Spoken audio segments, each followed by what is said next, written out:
In a world hungry for change, nonprofit impact matters more than ever. But too often, you're asked to do more with less. Less time, fewer resources, and tools that weren't built for the way nonprofits work.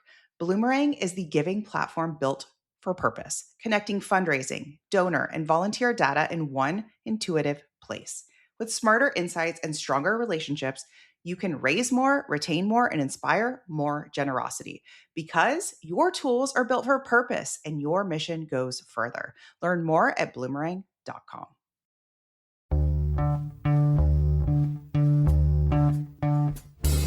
Welcome to the Purpose and Profit Club podcast for nonprofit leaders, mission-driven creatives, and social entrepreneurs. Get ready to stop dreaming and start doing. Here, ideas become action. We prioritize purpose and profit. You ready? Let's go.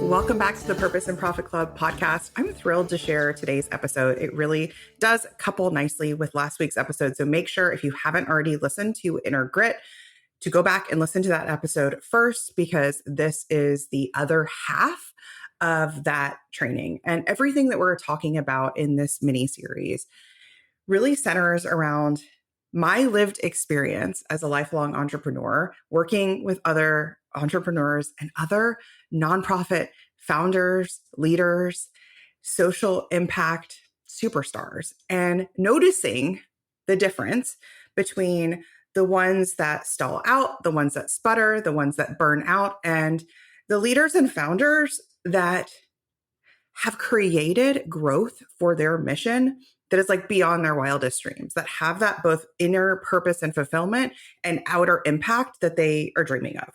And it really does hinge on two concepts. One, the inner grit, which we talked about last week. And two, this concept, which may be a little like and curious to you, of healthy delusion. So healthy delusion is a concept that I've talked about in my own work. I've talked about it to my husband. I've talked about it just in our life for many, many years.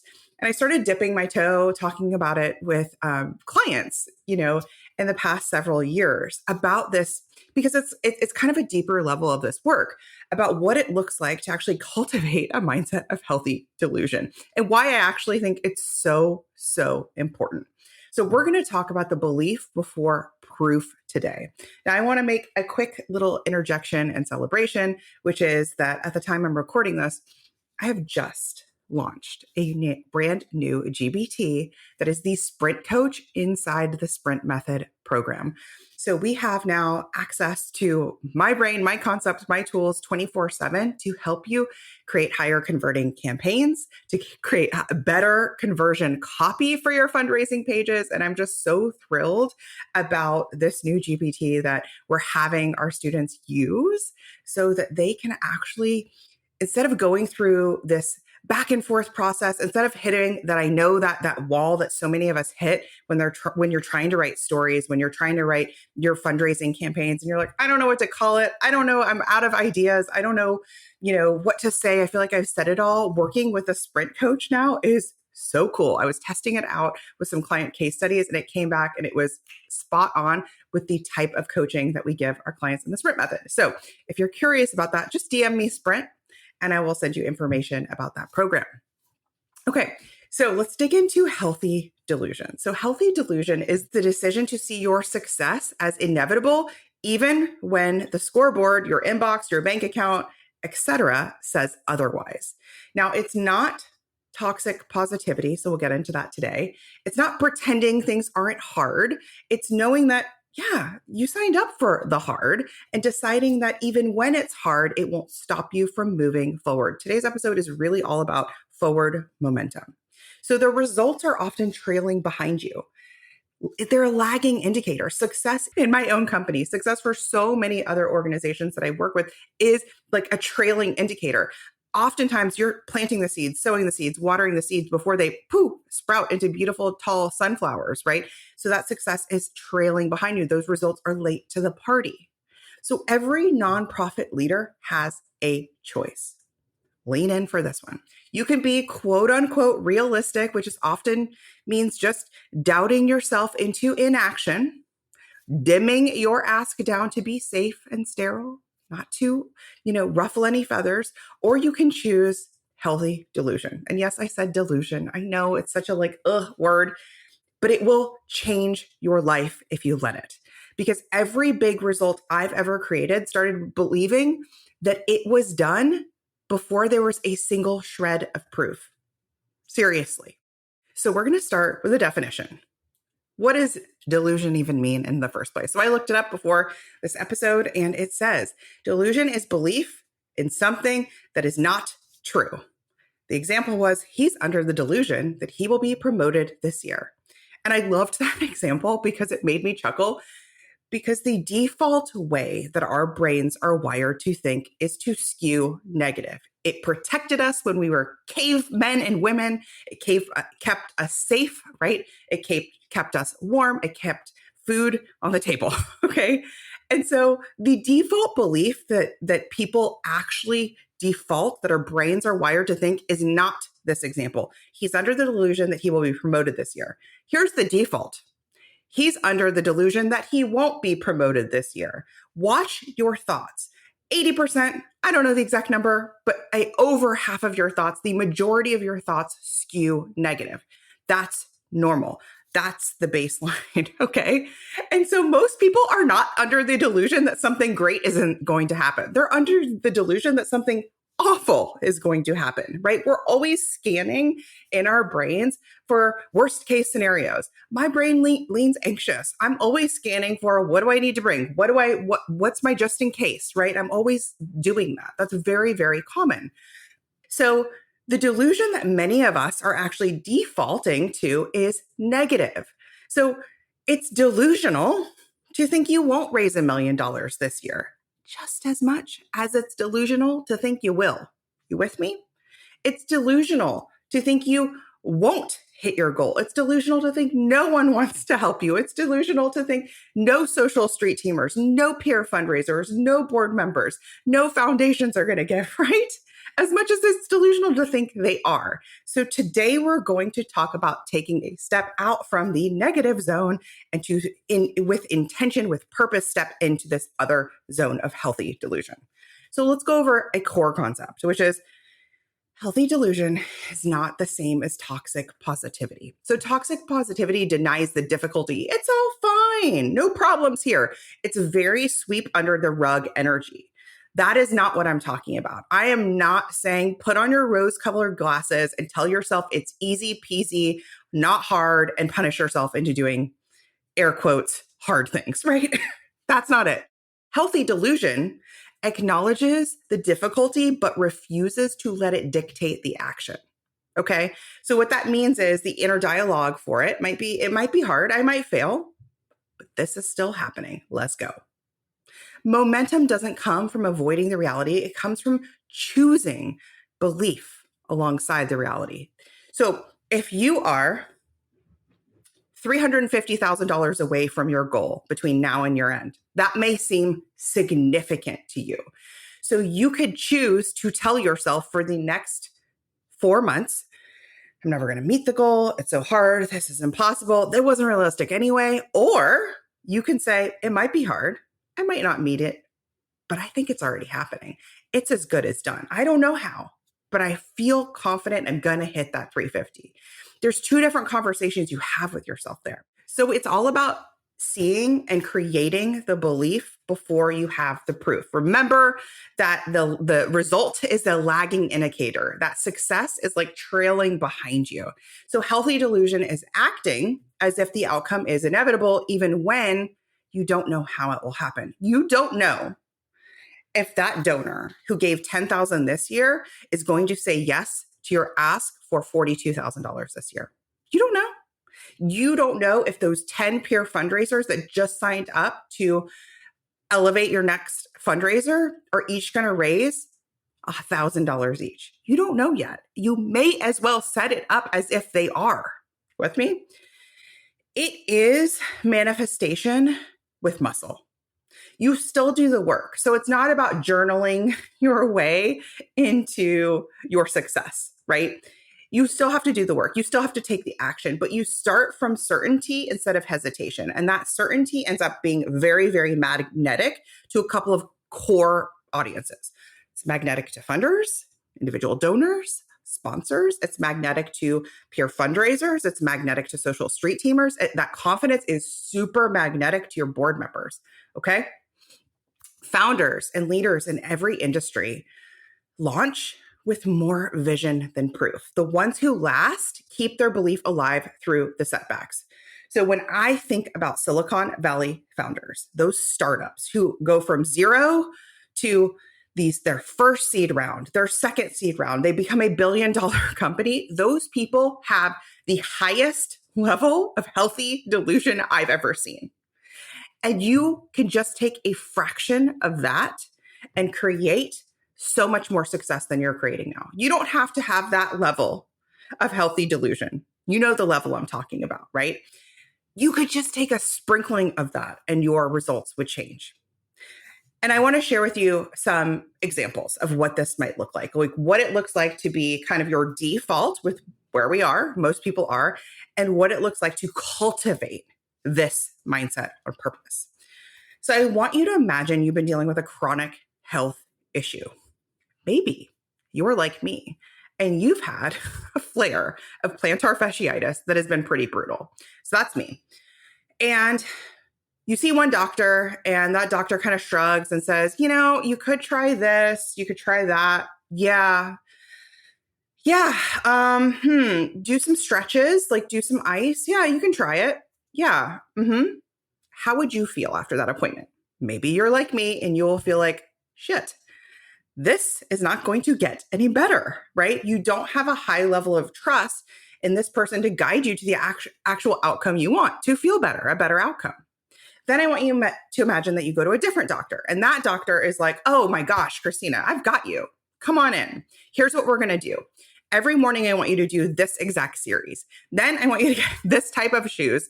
And then I want you to do this other thing at night.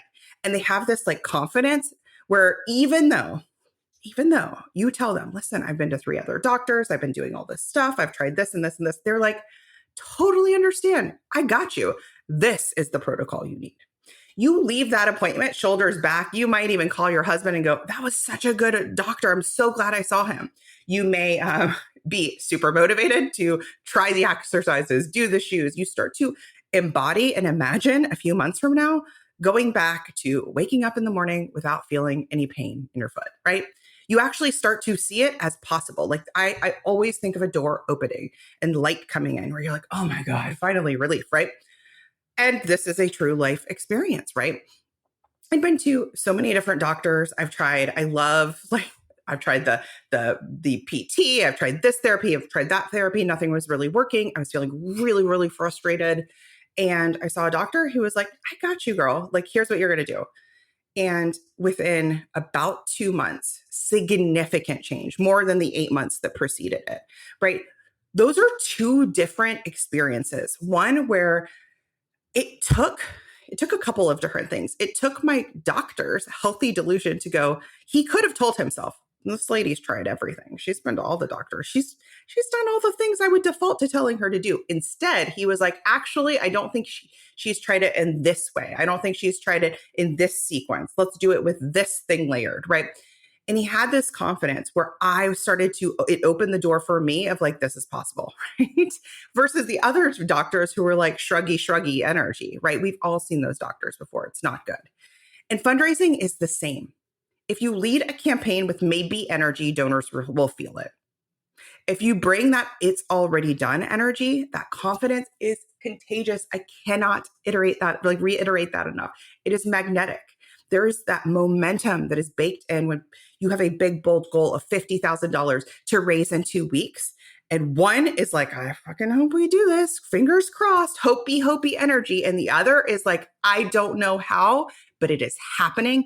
And every single day we get closer to that 50K, it is done. Why not show up in that 2-week campaign every day, locking in 50K? You hit the 50K. Who would you be? Who would you call? Who would help you? Who would be so psyched? It's a completely different campaign than the one that you would create hoping and like white knuckling and arms crossed and teeth clenched, right? About hoping you hit the 50K. So the inner dialogue difference here is without healthy delusion, this is what it sounds like. I've never done this before. I mean, we've never raised 50K in one campaign. I don't think it's going to work. I mean, we'll try. We'll try. I need to be realistic. This probably won't happen. I'll wait until I have more signs before I really push, before I really follow up. I should be careful not to get my hopes up or my board's hopes up. If it fails, I'll look foolish. I'll look like I'm horrible at this. Okay, that's the before. That's the default dialogue. With cultivating a mindset of healthy delusion, it is done, right? Of course this will work. It's already mine. I just haven't collected it yet. This is our biggest fundraiser ever. Every no is just a step towards a yes that matters. My job is to keep showing up until the outside matches the inside. All I have to do is keep going, forward momentum. This is already done for our organization. I'm just walking towards it. Setbacks are just the buildup for a breakthrough. If you just thought that one, if that was one power thought, you can write it on a Post-it. Setbacks are just the buildup to the breakthrough. Everything would change. If you believe that setbacks were just that, everything would change. Now, you might be thinking, I need to be realistic. I need to be realistic. Healthy delusion is not safe for me. It's not safe for our organization. But the truth is, being realistic often means predicting failure and acting small to avoid risk. Do you see how it's creating the loop of not hitting your funding goals, of not growing because you're stuck trying to be realistic? Healthy delusion isn't about ignoring reality. It's about refusing to make decisions from fear. You still take strategic action. You just do it with conviction. So you still take strategic action. You just do it with conviction. You might be thinking, I don't want to get my hopes up and be disappointed. And I get that. As somebody who has failed her way into the most successful version of her company that it is today, I get it. I know what it's like to feel like you fell on your face, to get your hopes up and feel disappointed. The truth is, the disappointment isn't dangerous. It's not. It's playing it safe that is. It's the inaction that is. If you water down your goal to avoid disappointment, you guarantee smaller results. Period. You can survive a no, but you can't survive the stagnation. That's what leads to the burnout. That's what leads to you ultimately leaving the sector, right? Giving up. You might be thinking, I'm not naturally confident enough for that, right? Christina, that's not me. I'm too introverted or I'm not confident enough, right? But healthy delusion is not about personality. It's just practice. That's all it is. You can choose to lead with certainty in your words, tone, actions, even with your stomach in knots. And that's like a success secret for you. It doesn't always feel great to be like, I don't know how we're going to do it, but let's go. Biggest campaign ever. Your stomach, you're going to feel nervous. Your stomach may be still in knots. The confidence comes after the decision to believe. It comes after putting your reps in. It does eventually get easier.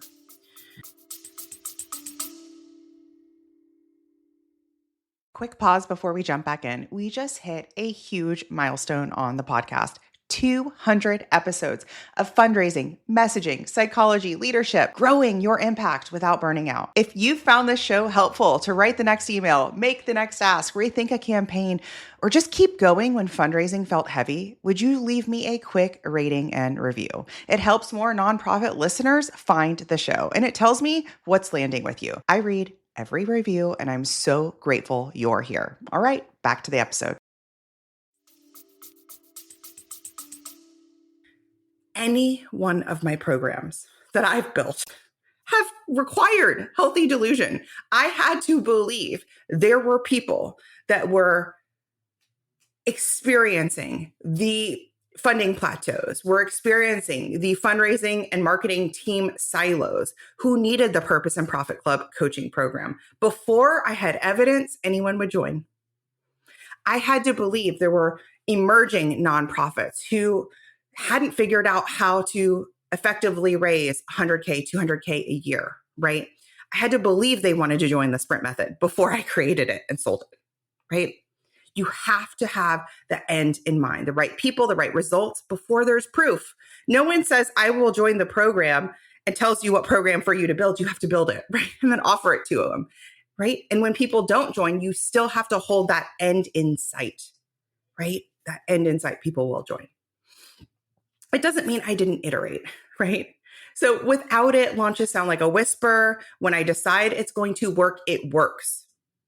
I know this because I've had different launches with different programs before where they were a whisper and then I just let them go quietly into the night, right? I gave up versus the 2 programs that I have and then my email course, which is killing it. All 3 are killing it right now, right? So different. When I decide it's going to work, it works. If my clients stay in belief before there's proof, they create momentum, magnetism, creativity. The campaigns they create, the asks, the actions they take are so different when they're in this space of healthy delusion. The belief alone often tips them over their goal. Some of the biggest brands and founders are examples of people who personify this healthy delusion. Sarah Blakely is one of my favorites. She is the billion-dollar founder of Spanx. She personified this. She had no fashion background. She started with a $5,000 nest egg to invest in her idea. She acted as if the product was destined to succeed, pitching relentlessly until it did. She had so many doors slammed in her face, so many phone calls that were like, this is a terrible idea, but she held that belief, this is going to work. And because she held that belief, it didn't matter when somebody in North Carolina said, I'm not making this prototype for you. She was like, cool, I'll find somebody who will. That's it. That's the difference. Emily Weiss is the founder of Glossier, which is a billion-dollar makeup brand. Okay. She betted on community first minimalist beauty when the market was dominated and already saturated by heavy corporate cosmetic brands. She was like, there's room for us. Here's how we're different. Whitney Wolfe Herd, the founder of Bumble, built a women-first dating app in a male-dominated tech space. Think about how many, I'm picturing her elbowing her way through this space, reshaping the way that online dating worked.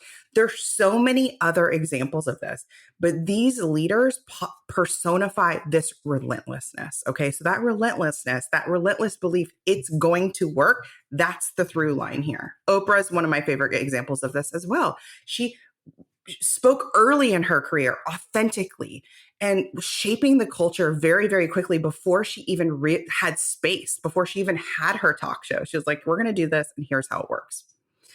So I want you to think about why this matters in fundraising, why this matters in reaching your own organizational goals. A leader without healthy delusion stops asking when the first no stings, okay? When that no stings, it doesn't end up making you give up, right? When you hear the no, when you hear the when you send the email you thought was going to be the one and it doesn't result in an influx of donations, you keep going. You ask, you evaluate, you iterate, you improve when you have this healthy delusion. A leader with healthy delusion keeps making invitations because the belief is baked in. The funding is out there and we're going to get it. That's the thought, right? Your donors feel the energy, that confidence is magnetic. Now, I spent a lot of time today talking about mindset, right? And this is why mindset isn't a nice to have. Cultivating this growth mindset, cultivating this mindset that actually helps you get towards your goals faster is essential. It's why in my programs, the Purpose and Profit Club and the Sprint Method, we don't just hand you campaign strategy. We don't just hand you a couple of templates and say, go raise some money. We coach you into the mindset that makes those campaigns work and work faster. If you're not actively practicing this mindset, this growth mindset, you'll talk yourself out of bold moves. You'll talk yourself out of brave asks before the magic even happens. Period, full stop. And then that is exactly what I talked about in the beginning of this episode. That's the difference. That's the difference between the leaders where I'm like, I see them sputter out. I see them stall. I see them get in their own way. Their own way. That's all that's keeping them from their success versus the ones who are like, let's go. You don't need to know the how. You just need to hold the hell yes. You with me? Healthy delusion is what keeps you moving even when the results are late to the party. And I want to offer anything big that you're working towards, the results are always late to the party. It is The biggest metaphor I can give you is gardening, and you're gardening with seeds. Okay. And so those seeds don't sprout up overnight, right? And how many times have you planted seeds and suddenly there's a patch that sprouts up in one area and a patch that doesn't, right? You have to maintain that we are planting seeds. We are believing even before those little sprouts come up. Being realistic is the fastest way to shrink your potential. So let's just steal a little healthy delusion from people that you admire. You can steal them from some of the examples I shared today. You can steal them from people who you start to see it in, who are forces of nature. They have it. That's all it is. It's that inner dialogue. They are not listening to the default, and they're creating and thinking thoughts with purpose and on purpose, because every big breakthrough once was just somebody's delusional hunch, right? The iPhone was healthy delusion. The telephone was healthy delusion. A light bulb was healthy delusion, because previous to all of those inventions, I'm sure there were rooms and rooms and droves of people saying, you can't, impossible, won't work, people don't want it, right? Whatever the objections were. So if your belief is weak or wavering, your results will be too. Decide now. You can be realistic and stay where you are, or you can be delusional enough to believe in something bigger and disciplined enough to chase it, to move towards it until it's real. That's healthy delusion. And it feels a lot better, by the way. The process feels a lot better than the negative naysayer, Debbie Downer default. Okay. I hope this was helpful for you. I hope you got something out of it. And I know this was deep on mindset, so I'd love to hear from you. If this was resonant, send me a message. Come hang out with me on LinkedIn or Instagram and let me know that you listened to this episode and maybe where you're shifting into some healthy delusion. I'll see you next time. Hey, high achiever. I know your sights are set on ambitious, world-changing goals. In the Purpose and Profit Club group coaching program, you can get the support, motivation, and strategy to accelerate your impact. I like to say it's where the inner work meets big impact and big funding. Go to splendidcourses.com/waitlist, and you will be first to be notified when we open up doors, and you'll get special bonuses when you join our waitlist. See you inside.